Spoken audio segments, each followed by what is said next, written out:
ভাই আমি যখন রাতে কাজ শেষ করে বাড়ি ফিরতেছিলাম, আর দেখো আমার সাথে তখন কি কি ঘটে। তখন রাতের বাজতে ছিল 3টা থেকে 3:30, আর তখনই গুরুস্থান থেকে কি যেন একটা ফিসফিসানি আওয়াজ আসছিল। আমি একটু দাঁড়ালাম, তারপর দৌড়ে সেই কবরস্থানের ঘরটির কাছে যেতে লাগলাম।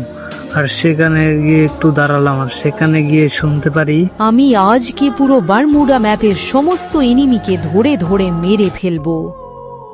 তারপর আমি এখান থেকে দৌড়ে তাড়াতাড়ি পালিয়ে যেতে লাগলাম। আর যেতে যেতে ভাবছিলাম কালকে বিমা শক্তির টাওয়ারের উপরে ওই সাধু বাবার কাছে যেতে হবে, গিয়ে ওখান থেকে একটা তাবিজ আনতে হবে।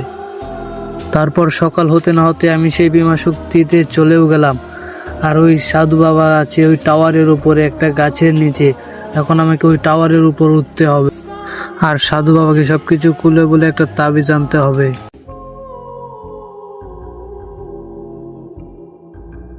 তারপর আমি সেই টাওয়ারের উপর উঠে সাধু বাবার কাছে গেলাম, আর সাধু বাবার কাছে গিয়ে সবকিছু ঘটনা খুলে বলতে লাগলাম আমার সাথে যা যা ঘটেছে। সবকিছু কথা শুনে সাধু বাবা আমাকে একটি তাবিজ দিল, আর সেই তাবিজটি নিয়ে আমি চলে গেলাম।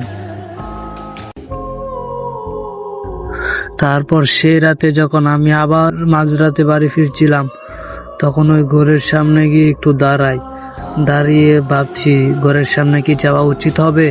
তারপর আমি ভয়ে ভয়ে গেলাম ওই ঘরের সামনে, আর তখনই আমার সামনে একটি ভয়ঙ্কর রূপে একটি আত্মা চলে এলো, আর এসে বলল, তুই এখানে কেন আমার ঘরের সামনে এসেছিস? আজকে তোকে মেরেই ফেলবো।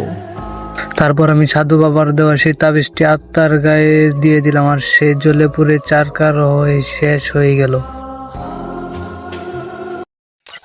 গাইজ, ভিডিওটি ভালো লাগলে চ্যানেল সাবস্ক্রাইব করে দিবা, আর হ্যাঁ, বন্ধুদের কাছে শেয়ার করতে বলবো না।